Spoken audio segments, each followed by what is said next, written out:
आधी रात का समय रहा होगा। मैं और मेरी पत्नी गहरी नींद में सो रहे थे, तभी अचानक मेरी पसली में कुछ नुकीला सा चुभा। एक सेकंड के लिए तो मुझे लगा कि सपने में मुझे कुछ छुभ रहा है, लेकिन तभी दोबारा कोहनी लगी और साथ ही मेरी पत्नी की आवाज़ सुनाई दी, ए जागो। मेरे सपनों में कभी पत्नी नहीं आती और ना ही कोहनियाँ मारती है, इसलिए मैं जाग गया हूँ। इस बात का मुझे भरोसा हो गया। क्या है? क्यों कब से कोहनियाँ मार रही हो? मैंने चीढ़कर पूछा। कोई हमारा दरवाज़ा खटखटा रहा है। हमारा पप्पू जाग गया होगा, उसे कुछ चाहिए होगा, उसमें मुझे जगाने की क्या ज़रूरत? तुम्हें दरवाज़ा खोलने में क्या होता है? नींद खराब हुई, इसलिए मैं बड़बड़ाया। मुझे जल्दी नींद नहीं आती और एक बार नींद आ जाए, उसके बाद अगर कोई मुझे कच्ची नींद में जगा दे, तो मैं जगाने वाले को मृत्युदंड देने के लिए तैयार हो जाता हूँ।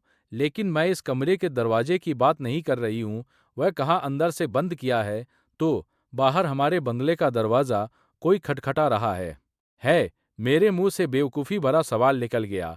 कच्ची नींद से अचानक जागे हुए इंसान की अक्ल को ठिकाने आने में समय लगता है। आप भी कमाल करते हैं। अभी दरवाज़ा कौन खटखटा रहा है, यह मुझे कैसे पता होगा? तुमने ठीक से सुना, तो क्या अभी मुझे आपको बेमतलब जगाने का शौक हुआ है? कब से सुन रही हूँ? मुझे सवाल पूछने के बजाय जाकर देखिए तो सही। एलिस पुल एक लंबी सांस का मुहावरा। जितनी लंबी सांस लेकर मैं पलंग से उतरा, शयन कक्ष बेडरूम से बाहर जाकर मैंने सबसे पहले बरामदे की लाइट जलाई। दरवाजे के छेद आई होल से बाहर देखा, कोई दिखाई नहीं दिया। मैंने बंद दरवाजे से ही आवाज लगाई, कौन है? कोई जवाब नहीं मिला। दोबारा थोड़ी तेज आवाज में पूछा, जवाब नहीं मिला। फिर मुझे थोड़ी घबराहट हुई। मैं स्टोर रूम में जाकर एक लकड़ी लाठ ले आया। एक हाथ से लकड़ी मजबूती से पकड़ी, दूसरे कांपते हाथ से दरवाजे की 3 कुंडलियां स्टॉपर खोली। दरवाजा आधा इंच खोलकर मैंने पूछा, कौन है? शांति। धीरे धीरे पूरा दरवाजा खोलकर मैं बरामदे में गया। बरामदे में चक्कर काटे, बगीचे पर नजर दौड़ाई। इतनी रात गए, कोई दरवाजा खटखटाकर बगीचे में छिप तो नहीं जाएगा? ऐसी बचकानी शरारत करने के लिए कोई जागता तो नहीं रहेगा। धुंधलाकर मैं वापस मुड़ा। दरवाजे की लाइट बंद करके मैं शयन कक्ष में आ गया। कौन था? तेरा काका चाचा। मैंने चीर कर दांत पीसते हुए कहा। है मत कर, कोई नहीं था। चुपचाप सो जा। लेकिन मैंने सार सुना था, सो जा वरना मैं तुझे सुनाऊंगा, डांटूंगा। लेकिन चुप। ऐसी घटना उस रात घटी। समझो कि इंसान को ऐसा भ्रम एक आध बार हो भी सकता है। सच कहूं तो कभी कभी मुझे भी नींद में टेलीफोन की घंटी की गूंज सुनाई देती है, लेकिन मेरी पत्नी के मामले में तो दरवाजे की खटखटाहट ने हद कर दी। आधी रात होते ही मेरी पसलियों में उंगली चुभाकर कहती है, ऐ कोई दरवाजा खटखटा रहा है। वह इतनी दृढ़ता से कहती है कि मुझे उठकर जाना ही पड़ता है। 2 बार 3 बार, फिर मुझे यकीन हो गया कि पत्नी को कोई मानसिक समस्या है। अगर वह इसी तरह रोज रात को मुझे कोहनियां मारती रही, तो मेरी दिमागी हालत भी बिगड़ जाएगी। मैं भी नींद में हाथ में लाठी लिए बंगले में चक्कर काटता फिरूंगा। इंसान को सपने तो आते ही हैं। मुझे तो तरह तरह के सपने आते हैं। कभी ऑटो रिक्शा में बैठा हूं और आधे रास्ते में रिक्शा पलट जाता है और मैं उसके हुड के नीचे दब जाता हूं। जिस दिन तेजाब फिल्म देख कर आया, उस रात वह क्या नाम था, माधुरी दीक्षित, हाँ वही।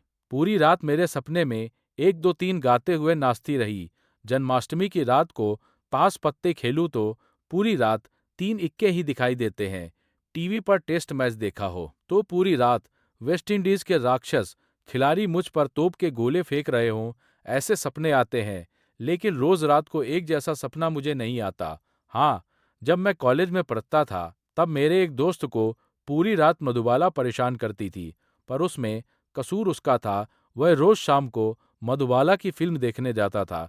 जिस दिन वह फिल्म सिनेमा घर से उतर गई, उस रात वह गंभीर रूप से बीमार पड़ गया और डॉक्टर को बुलाना पड़ा। अपनी पत्नी की रोज रात की इस खटखटाहट से मैं जितना तंग आ गया था, उतना ही चिंतित भी था। मैं अपने फैमिली डॉक्टर के पास गया और पत्नी के लिए ट्रैंक्विलाइजर गोलियां लिखवा लाया, ताकि उसे अगर कोई बेचैनी हो तो कम हो जाए। लेकिन गोलियों से उसकी हालत और बिगड़ गई। भ्रम कम होने के बजाय बढ़ गए। वह हर 2 2 घंटे में जागने लगी और मुझे जगाने लगी। मुझसे रातों का जागना सहन नहीं हुआ। इसलिए मैंने अपने 12 साल के बेटे पप्पू के साथ कमरा बदल लिया, तो बेचारा पप्पू आकर दूसरे कमरे में मुझे जगाने लगा। पापा, मुझे डर लग रहा है। हे भगवान, अब क्या करूं? मैंने पत्नी को कान में रुई के फाहे डालकर सोने की सलाह दी, उससे भी कोई फायदा नहीं हुआ। उसके बाद जब वह रात में मुझे दरवाजा खोलने भेजती, तो मैं उसे अपने साथ बंगले के बाहर ले जाने लगा। हाथ में टॉर्च लेकर उसे बगीचे में घुमाता। बगीचे का मुख्य गेट खोलकर उसे बाहर सूनी सड़क दिखाई देती, पर वो राम तो वही के वही, मतलब कि वो सीता तो वही की वही।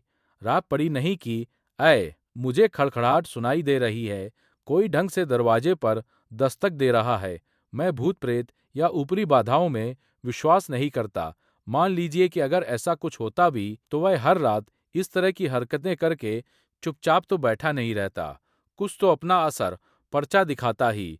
हकीकत में तो मैं खुद ही एक जीते जागते भूत जैसा होने लगा था। दिन में काम में मन नहीं लगता था। मेरी पत्नी भी खुद की चिंता करने लगी थी। मुझे लगा कि अगर वह कुछ दिनों के लिए अपने मायके चली जाए तो शायद ये भ्रम दूर हो जाए, पर वह कहती, ना, वहां भी अगर यह चालू रहा तो सब कितनी चिंता में बढ़ जाएंगे। वैसे तो उसे पक्का यकीन हो गया था कि कोई सच में दरवाजा नहीं खटखटा रहा है, इसलिए उसने मुझे जगाना तो छोड़ दिया था। पर भ्रम जारी रहे। वह खुद ही जाग जाती, बिस्तर पर करवटें बदलती रहती, या फिर बेचैन होकर अंधेरे कमरे में चक्कर काटती रहती। पत्नी की इस स्थिति केस के बारे में आखिरकार मैंने एक डॉक्टर मित्र की सलाह ली। उसे तुम किसी साइकियाट्रिस्ट, मनोचिकित्सक के पास ले जाओ। मनोचिकित्सक? हाँ, वो क्या करेंगे, हमें क्या पता। पर तुम्हारी पत्नी का केस मेंटल, मानसिक है, यह बात तो तय है। हाँ, वह तो है ही। तो फिर उनसे कंसल्ट करो। तुम्हारी नज़र में कोई है? मैंने पूछा। है, एक पारसी है। पारसी? पारसियों को तो खुद साइकियाट्रिस्ट की जरूरत पड़ती है। सीरियस हो जाओ, अभी तुम्हारी पत्नी की सेहत की बात चल रही है और तुम्हें मजाक सूझ रहा है। डॉक्टर मित्र ने मुझे धमकाया। सॉरी, वेरी सॉरी, तुम डॉक्टर की बात करो, मैंने कहा। युवा डॉक्टर आगे की कहानी अगले पार्ट में। तब तक बने रहिए वेद व्यास के साथ।